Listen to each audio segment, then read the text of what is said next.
복음은 성령의 날개를 달고 두 번째 시간입니다. 이런 이야기를 좀 나누면서 말씀을 이어가도록 하겠습니다. 한 번쯤 들어보신 예화일 건데요. 옛날에 집신 장수 아버지 아들이 있었습니다. 아버지와 아들은 이제 열심히 집신을 만들어서 장날이 되면 가서 팔았어요. 이게 신기한 것은 장날이 집신을 파는데 아버지가 만든 집신은 날개 돋친 듯이 잘 팔립니다. 얼마가 안 돼서 금방 동이 나버렸어요.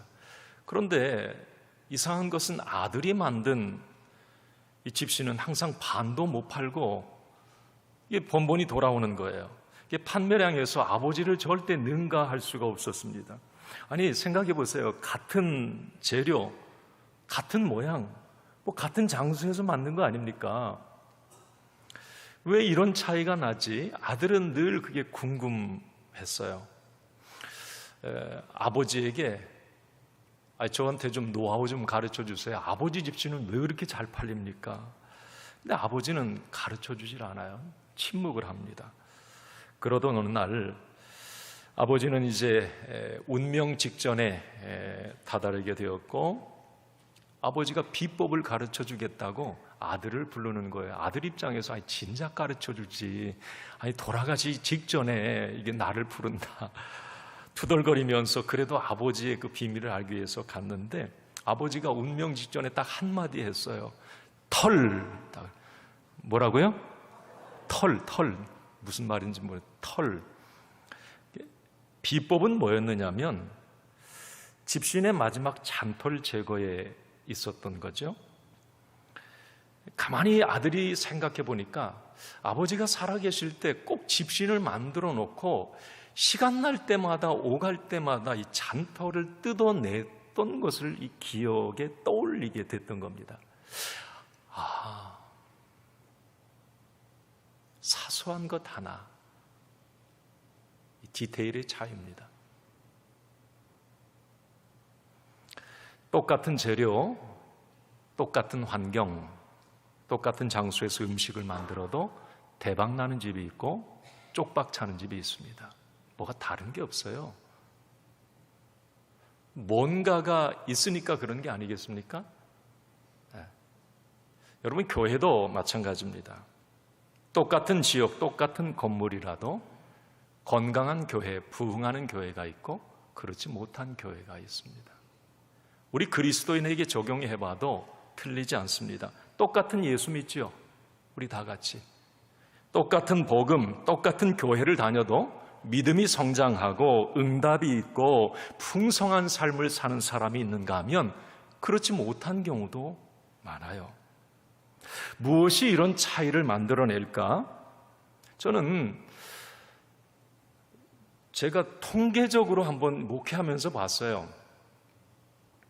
믿음 안에서 신앙생활하면서 삶이 풍성하고 그 삶에 뭔가 기쁨이 있고 누림이 있는 사람은 뭔가 하나님을 기쁘시게 하는 특별한 게 그분한테는 반드시 있습니다. 전부 잘할 수는 없지만 제가 생각할 때 하나님이 저 사람의 저 부분을 보시는가 보다, 이런 생각을 참 많이 했어요. 이게 뭔가 특별한 게 있어요, 하나님 앞에. 그래서 하나님이 그 사람을 쓰시고 복을 주시는 거예요. 제가 사도행전을 이제 보면서 깨닫게 되는 것이 있습니다. 자, 제자들의 경우 한번 보세요. 예수님의 12제자 같은 사람들이에요. 동시대의 사람들입니다. 그러나 복음서의 제자들과 사도행전의 제자들은 180도 달라요. 같은 사람 아니에요. 가룟유다 빼고. 똑같은 사람이 어떻게 그렇게 달라집니까? 복음서의 제자들, 겁쟁이들, 비겁하고 배신을 일삼고 쉽게 포기하는 사람들. 그런데 사도행전 똑같은 사람이 조금 시간이 지나서 사도행전의 제자들 담대함과 죽으면 죽으리라 포기를 몰라요. 끈질깁니다. 야, 어떻게 저런 믿음을 갖게 되지? 아니, 같은 사람이 달라집니다. 열매에 있어서도 복음서 시대와 사도행전의 시대는 하늘과 땅 차이입니다. 복음서 시대에는 예루살렘, 유대인 중심이었어요.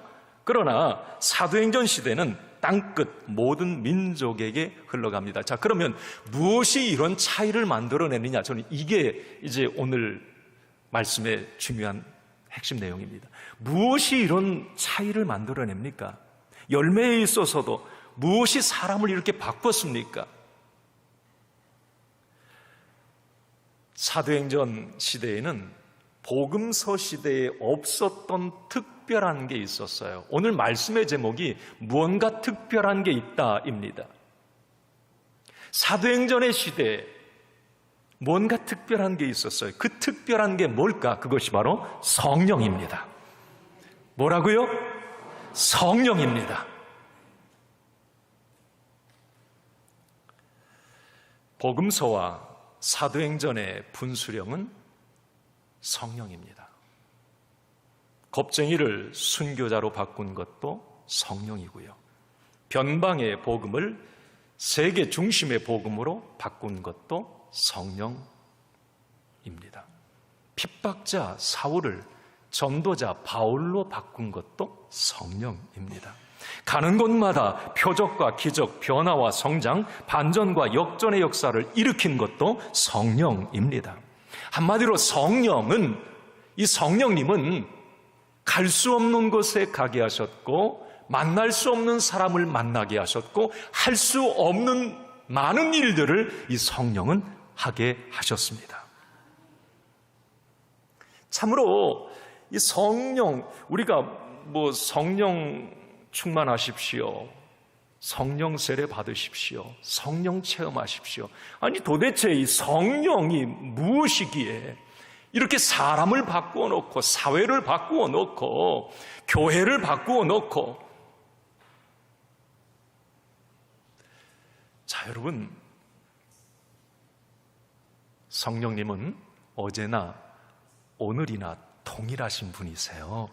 사도행전의 시대에 기적과 표적이 일어나고 사람을 바꾸고 복된 역사들이 일어나고, 그 사도행전 시대의 성령님이나 지금 이 시대에 우리가 믿는 성령님, 똑같은 성령님이세요. 아멘입니까? 똑같은 분이세요. 저는 오늘 말씀을 듣다가 또 사도행전 강해를 통해서 성령의 이 복음을 듣다가 우리 주일교회와 그리고 저와 여러분들에게도 믿을 때에, 성령님을 믿을 때에 이런 동일한 역사들이 일어나기를 간절히 축원합니다. 성령님이 주도권을 잡고 일하심으로 자유케 되고 노임받는 해방의 역사, 치유의 역사가 일어나기를 바랍니다. 우리의 막힌 문들이 성령님의 일하심으로 뻥 뚫려지기를 바랍니다. 치료받길 바라요. 성령의 일하심입니다. 성령님이 일하실 때에 늘 상상 이상의 일들이 일어났습니다. 우리는 그 성령님을 이 시간 믿어요.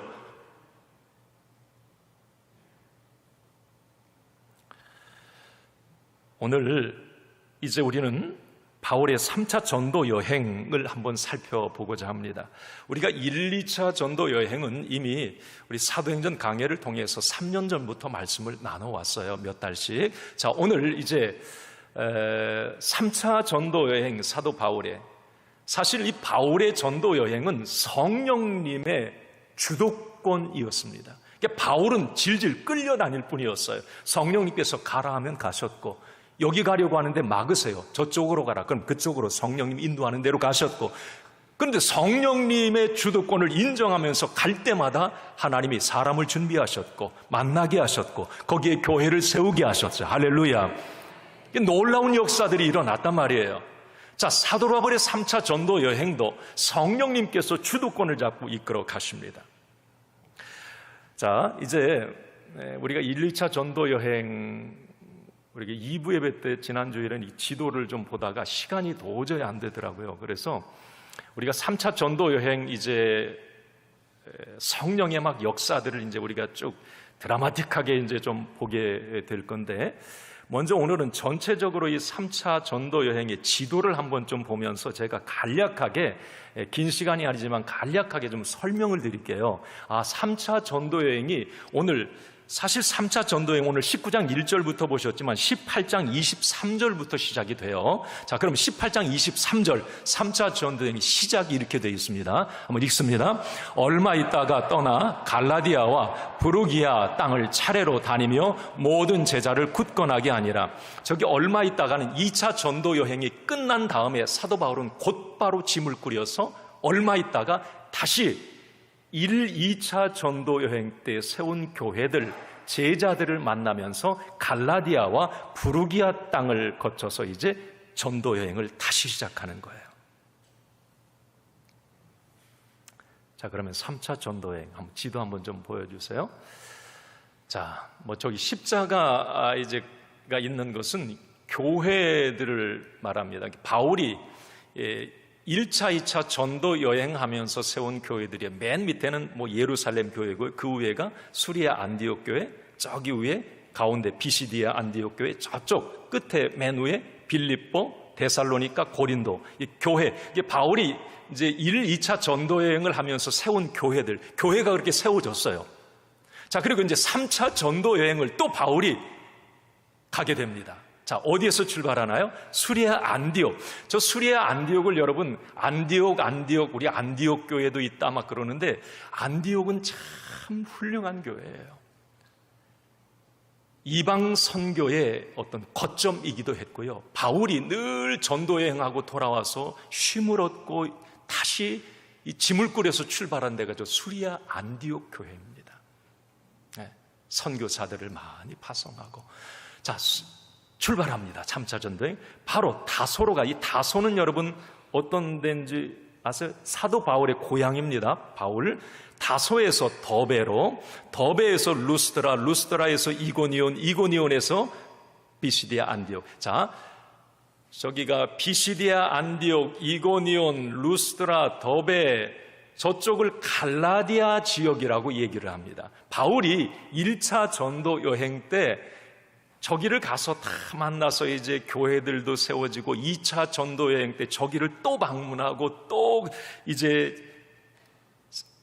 믿는 제자들을 다시 격려하고, 그래서 이제 저쪽이 갈라디아 지역에 비시디아 안디옥 교회가 또 세워지고, 자, 그 다음에 3차 전도 여행 또 갑니다. 자, 중요한 것은 이제 비시디아 안디옥에서 에베소라고 하는 지역으로 사도 바울이 3차 전도 여행을 딱 이제 갑니다. 이쪽은 다 이미 바울이 2번 다 이상 방문을 했던 데고요. 에베소에 딱 갔어요. 여러분, 에베소. 에베소서도 알고, 에베소 교회도 들어보셨고, 그렇죠? 저 에베소는 바울 복음에 있어서 너무 중요한 곳이에요. 우리 믿음의 사람들은 에베소 잊지 말아야 돼요. 성지순례 가서 에베소 가보면 이 생각 여러분들이 떠올리셔야 됩니다. 바울이 3차 전도 여행 때 저 에베소 교회가 세워져요. 물론 2차 전도 여행 때 고린도에서 이제 그 에베소에 오면서 브리스길라와 아굴라 부부를 저 에베소 지역에다 남겨놓고 옵니다.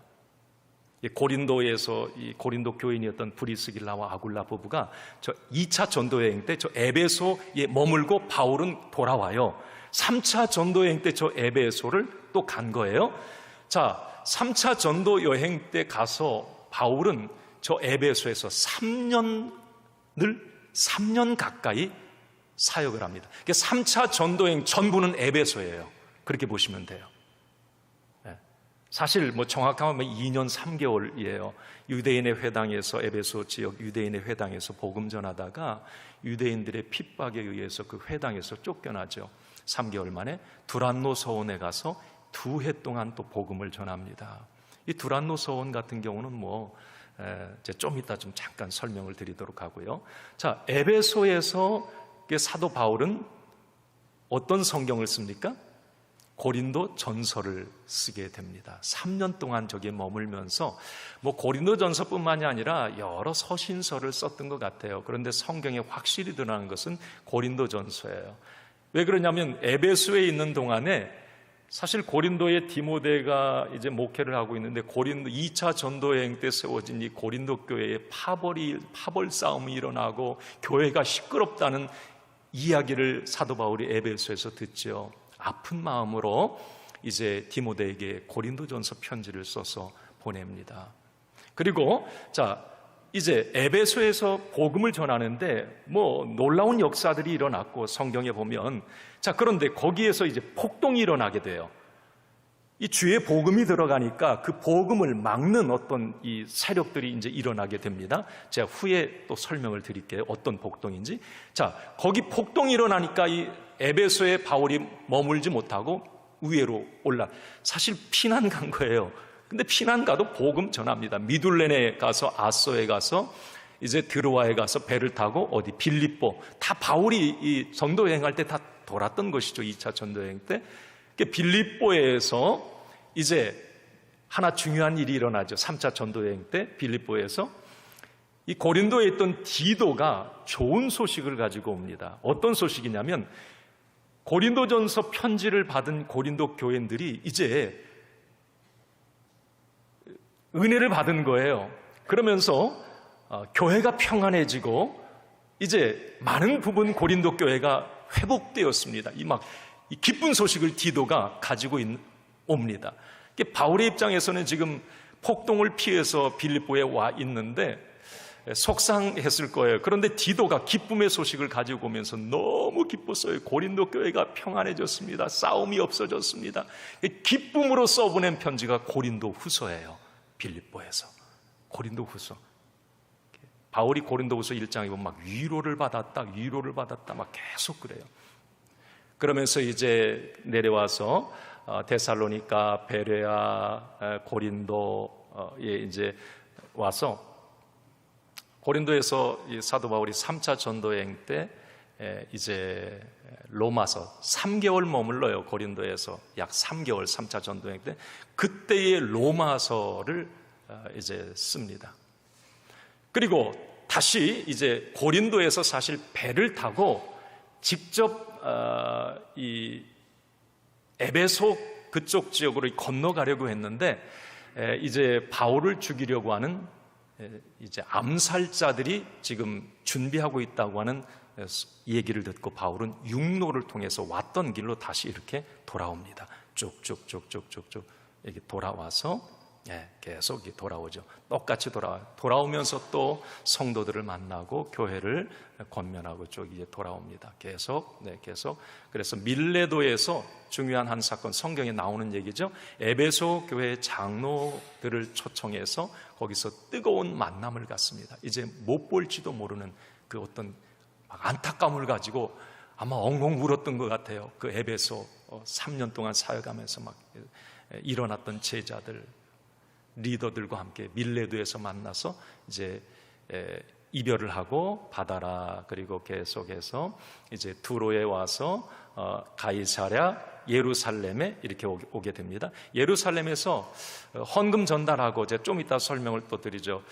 거기 체포돼요. 사도 바울이 성전에서 체포되어서 이제 가이사랴 그 위에 감옥에 갇히게 되죠. 2년 동안.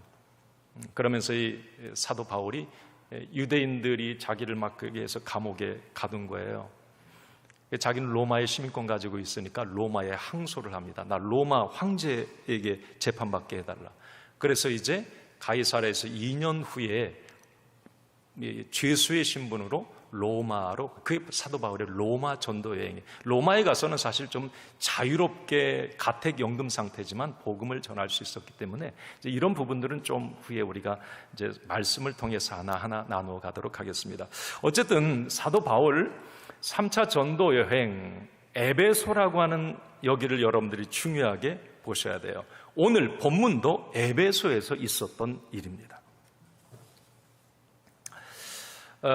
사실 이 사도 바울이 이제 1, 2차 전도 여행을 통해서 교회들을 세우고 제자들을 일으키죠.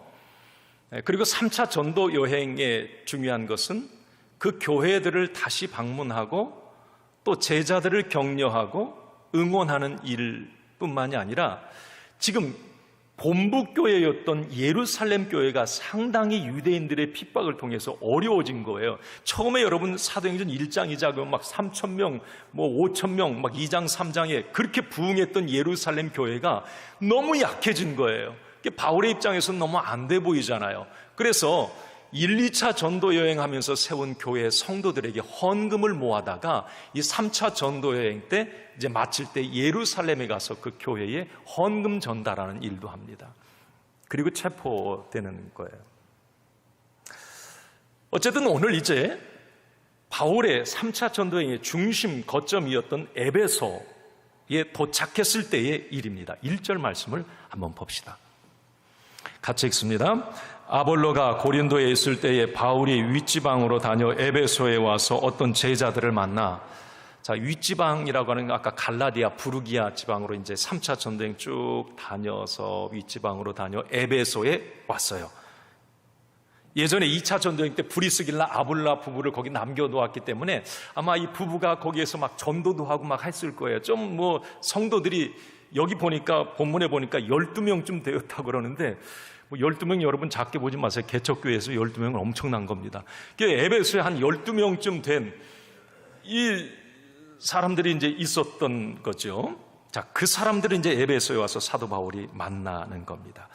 자, 여러분, 이 에베소 지역이 참 중요한 것은 뭐 바울의 3차 전도여행의 거점이기도 하지만 에베소가 참 중요한 것은 바울이 거기에 2년 3개월, 3년 가까이 머물면서 집중적으로 사역했다는 거죠. 어떻게 보면 신학자들은 이 에베소에 두란노 신학교를 세워서 소아시아 전역에 이제 선교사를 파송하는 일, 뭐 이런 일들을 했다고도 이 얘기를 합니다. 사실 사도 바울이 3차 전도여행 끝난 다음에는 수리아 안디옥으로 안 가요. 에베소로 거점을 옮겼다, 이런 얘기. 그만큼 에베소 지역은 참 중요한 지역입니다. 한번 여러분 오늘 본문은 아니지만 좀 뒤에 9절 10절을 한번 같이 보겠습니다. 읽습니다. 어떤 사람들은 마음이 굳어 순종하지 않고 바울이 그들을 떠나 제자들을 따로 세우고 두란노 서원에서 날마다 강론하니라. 2해 동안 이같이 하니 아시아에 사는 자는 유대인이나 헬라인이나 다 주의 말씀을 듣더라. 자, 여러분 두란노 서원, 우리 뭐 두란노 책방도 있고 교회 이름도 있고 하잖아요.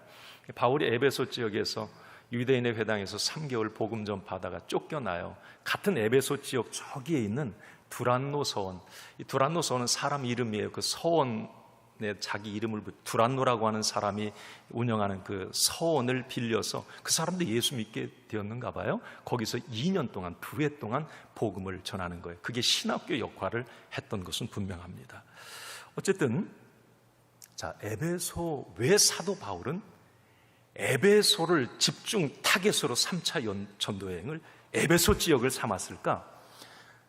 여러분, 에베소는 좀 특별한 게 있어요. 바울 당시에 가장 화려하고 한국 도시이기도 하고 가장 화려하고 문명이 발달하고 외국인들이 많이 드나들고 이런 도시가 바로 에베소였습니다. 그리고 특별히 에베소는 영적으로 볼 때에 우상 숭배자들이 다 모였다고 해도 틀린 말이 아니에요. 우상 숭배의 본거지가 이 에베소였어요. 바울의 입장에서 왜 에베소를 타겟으로 삼았을까? 저는 바울이 대단하다고 생각했던 것은 한번 맞짱 뜨자는 거예요. 그 시대에 가장 우상 숭배, 무당들, 점집, 이게 가장 많은 에베소, 내가 복음 들고 십자가 꽂겠다는 겁니다. 그 생각으로 에베소에 이 사도 바울이 갔던 거예요. 여러분, 그 당시에 에베소 하면 아데미, 여기 이제 아데미 신상이라고 표현되는데 이제 다음 주 정도에는 나올 거예요. 아데미 여신이 있어요. 아데미 여신. 이 아데미 여신은 달의 여신입니다. 밤에 활동하는 여신인데 음란한 여신이에요. 그래서 에베소에는 이 아데미 여신을 이제 숭배하기 위해서 이 아데미 신전을 만들었죠. 그런데 그 아데미 신전이 얼마나 큰 줄 아세요? 세계 7대 불가사예요. 여러분, 그리스 파르테논 신전의 4배보다 더 큽니다. 그리스 파르테논 신전 보셨어요? 상상이 안 되죠. 그거보다 4배가, 이 에베소가 얼마나 우상숭배의 본거지였는지를 우리가 알게 됩니다. 거기에 뭐 그 데메드리오 같은 사람은 막 그 아데미 그 우상을 막 만들어서 은으로 만들어서 파는 세공업자들이 막 질비했고요. 그러니까 영적으로 얼마나 혼탁했겠습니까? 거기에 사도 바울은 이제 복음을 들고 간 거예요.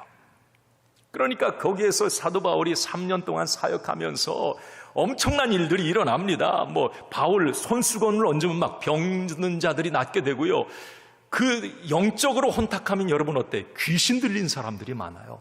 뭐 스게와 플러스 7 아들들이 귀신이 들려가지고 막 뭐 귀신의 이름으로 뭐 점을 치고 그들이 귀신이 쫓겨나고, 마술사 뭐 무당들이 책을 불사르고 막 죽게 돌아오고, 이 에베소에서 다 일어난 일들입니다. 놀라운 일들이 일어났어요. 자, 오늘 이제 그런 에베소에 이런 일들이 일어나기 전에 딱 사도 바울이 첫 발을 3차 전도여행 때 내디뎠을 때의 일이 바로 오늘 19장 1절부터 나오는 거예요. 자, 여러분, 바울이 에베소에 이제 도착을 했어요.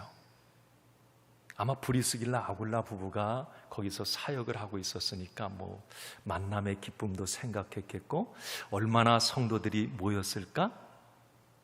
바울이 에베소에 딱 도착했는데 12명쯤 사람이 이렇게 모여 있는 거예요. 그런데 바울은 뭔가 이상한 걸 감지합니다. 여러분, 우리 보통 느낌이 쎄하다 그러죠? 그거예요. 아니, 분명히 예수를 믿고 자기가 가만히 보니까 복음에 대해서도 확실히 알아요. 그리고 구약에 대해서도 물어보니까 아주 너무 박식한 거야. 그 에베소에 있는 그 그리스도인들이. 그리고 심지어는 가르치는 일까지 하고 있어요. 그런데 사도 바울이 딱 그 성도를 만나는 순간에 느낌이 이상한 거예요. 뭔가가 빠져 있어요. 이게 알맹이가 없는 느낌, 뭔가 허접한 느낌을 받아요. 아니, 겉으로 볼 때는 대단한 성도인데 바울은 그걸 느꼈던 거예요. 그런데 사도 바울은 뭔가가 뭔지를 정확하게 알고 있었습니다. 그래서 사도 바울이 정곡을 찌르는 질문을 딱 합니다. 그게 2절이에요. 읽습니다. 시작. 이르되 너희가 믿을 때에 성령을 받았느냐? 아니라 우리는 성령이 계심도 듣지 못하였노라. 너희가 믿을 때에 성령을 받았느냐?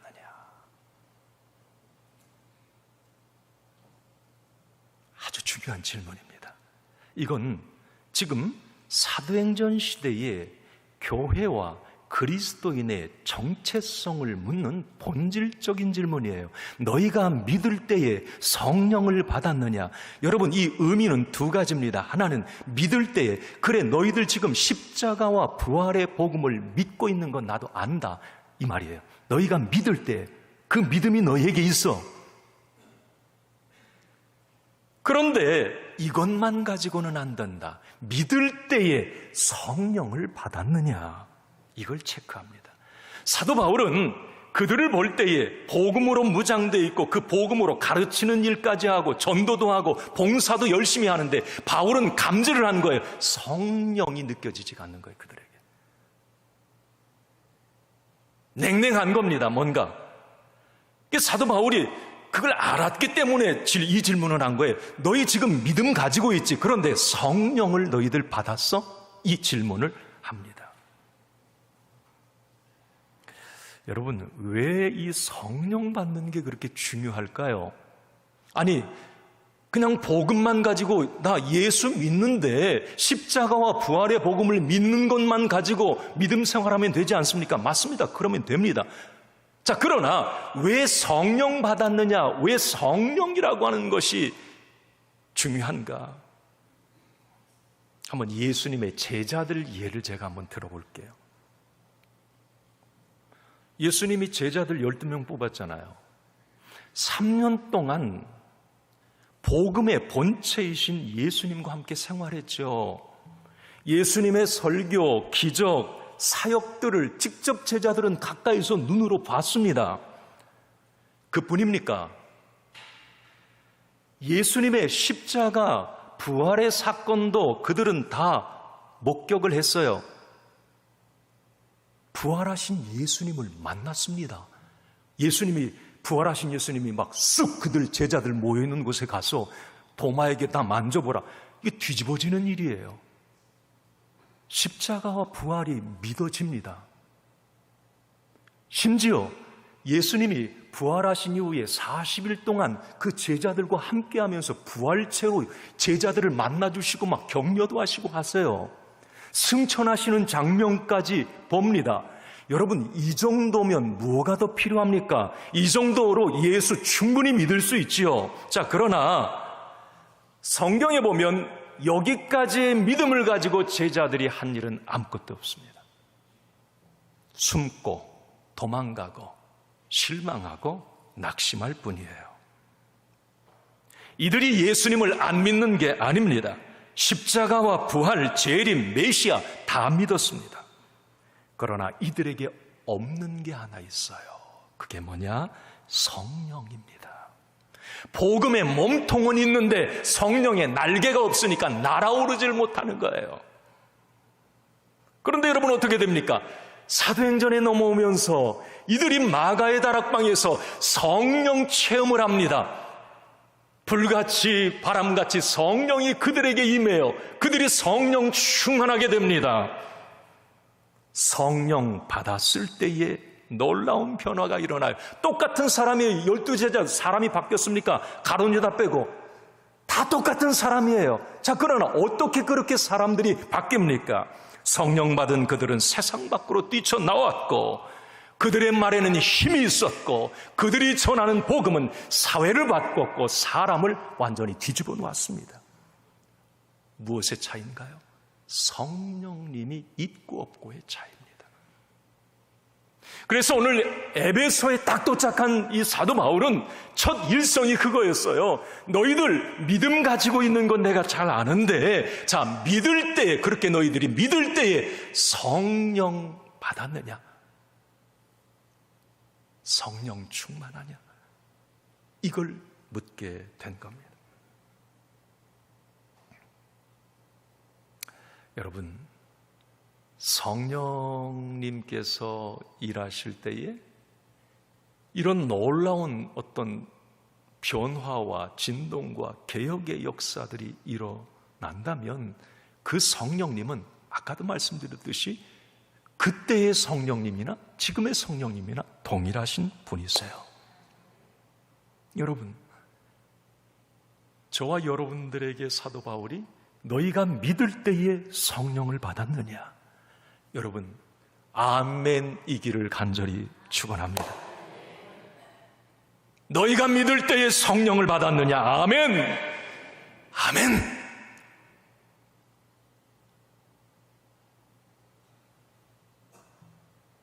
성령 충만할 때 내 안에서 나를 통해 놀라운 일들, 한계를 뛰어넘는 일들이 일어납니다. 이것을 세상은 기적이라고 말을 합니다.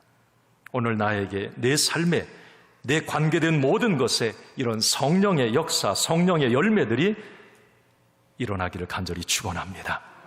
오늘 에베소를 방문한 사도 바울, 너희가 믿을 때에 성령을 받았느냐? 그들의 대답은 이거였습니다. 2절 하반절에 우리는 성령이 계심도 듣지 못하였노라. 이런 단어 써서 이해하세요? 환장할 일이에요, 이게. 사도 바울 입장에서는. 너희가 믿을 때에 성령을 받았느냐? 아니요. 성령이 뭔데?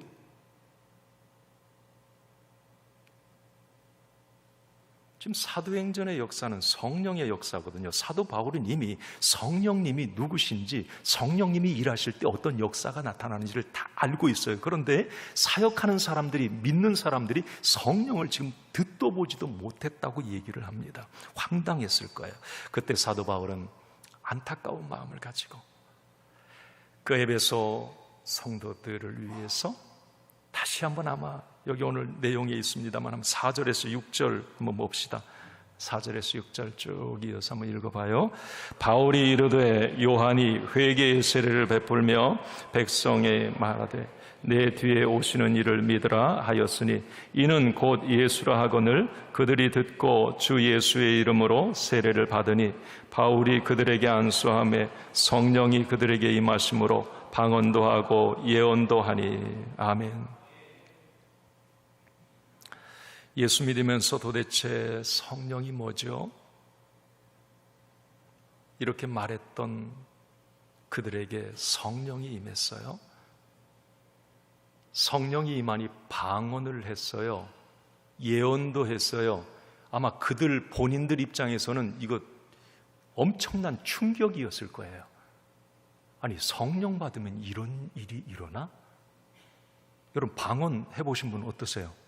이 주체가 안 되는 거예요. 내 혀가 통제가 안 돼요. 이거 내가 왜 이러고 있는 거야? 아마 그들에게 성령의 역사를 통해서 성령의 일들이 막 일어났을 때에 아마 그때부터 제 생각에는 그래, 여기 성경에는 기록되지 않은 에베소 지역이 다 뒤집어진 건 이 12명이 성령 받고 난 다음에 뒤집어졌을 것 같아요. 아마 난리 났을 겁니다.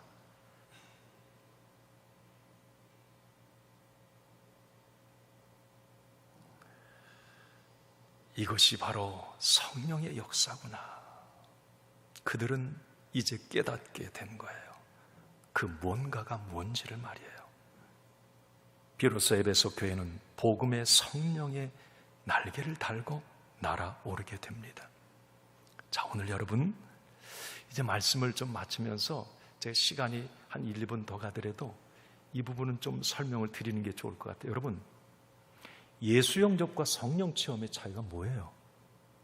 오늘 사도 바울이 너 믿을 때 성령 받았느냐? 여러분, 성령 체험이 뭡니까 도대체? 예수 영접과 뭐가 차이가 있나요? 아니, 믿을 때 믿어요. 믿고 있어요.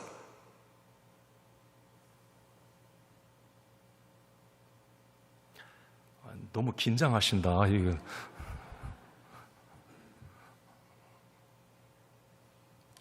여러분, 우리는 자 보세요. 예수 영접이라고 하는 것은 내가 예수님을 믿음으로 구원받는 거예요. 우리는 구원받았습니다. 예수님을 내가 믿음으로, 나의 구준 나의 하나님으로 믿음으로 구원받아 하나님의 자녀가 되었어요. 요한복음 1장 12절 말씀에 보면 영접하는 자 곧 그 이름을 믿는 자들에게는 하나님의 자녀가 되는 권세를 주세요. 하나님의 자녀가 되었어요. 자녀. 그러면 이 하나님의 자녀가 되면 본질적으로 일어나는 축복이 뭐냐? 이건 내 의도와는 상관없어요. 내가 하나님의 자녀가 되면 주어지는 특권이 뭐냐면 구원과 영생과 천국. 이건 하나님의 자녀에게 주시는 은혜예요. 은혜. 그리고 내가 하나님의 자녀가 되면서 어떤 신분의 변화, 마귀의 자녀였다가 하나님의 자녀로, 종의 어떤 신분이었다가 아들의 신분으로 상속자가 되는 거예요. 이건 예수 영접하는 사람, 모든 사람에게 차별 없이 주어지는 은혜입니다. 네. 이 은혜를 우리가 다 지금 여기 오신 분들은 이 은혜를 다 받았어요. 예수 영접하니까, 예수를 주로 시인하니까 여기 앉아 계신 거예요. 자, 그런데 성령 체험이라고 하는 것은 그거와 조금 여러분들이 다르게 좀 생각을 하셔야 돼요. 성령 체험은 누구에게나 다 동일하게 어떤 받는 은혜가 아니라 사모하면 물론 하나님이 다 주세요. 예수를 영접을 하면 내 안에 성령님이 들어오세요. 여러분들은 다 성령님이 거하세요. 성령이 거하는 전이에요. 여러분들은 성령님이 내주하신단 말이에요. 여러분, 고린도전서 12장 6절 말씀에 보면 성령으로 아니하고는 누구든지 그리스도를 주라 시인할 수가 없는 거예요. 내가 예수님을 내가 믿습니다. 예수님을 믿어 내가 구원받았습니다. 이 믿음이 온 것은 내 안에 이미 성령님이 내주하시는 거예요.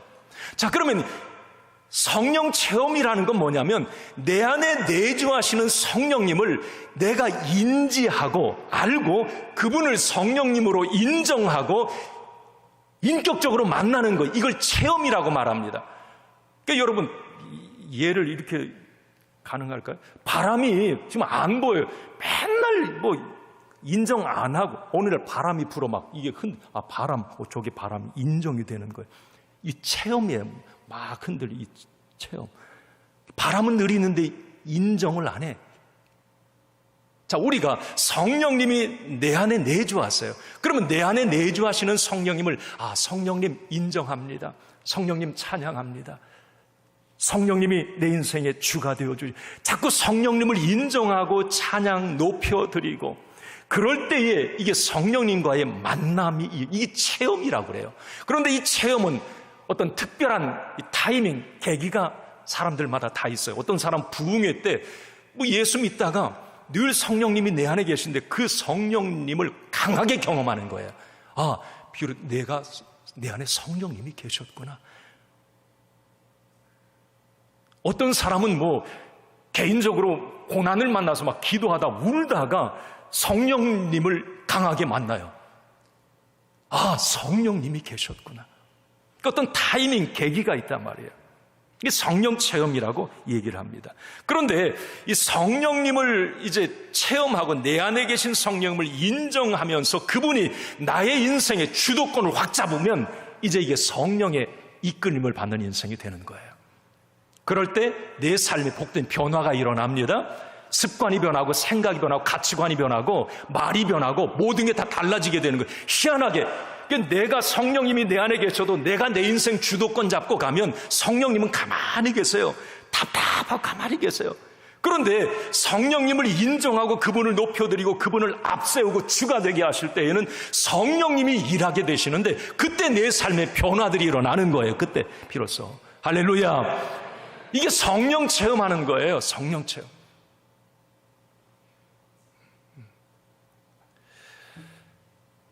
바울의 3차 전도 여행 때 이 에베소에 너희가 믿을 때에 성령을 받았느냐?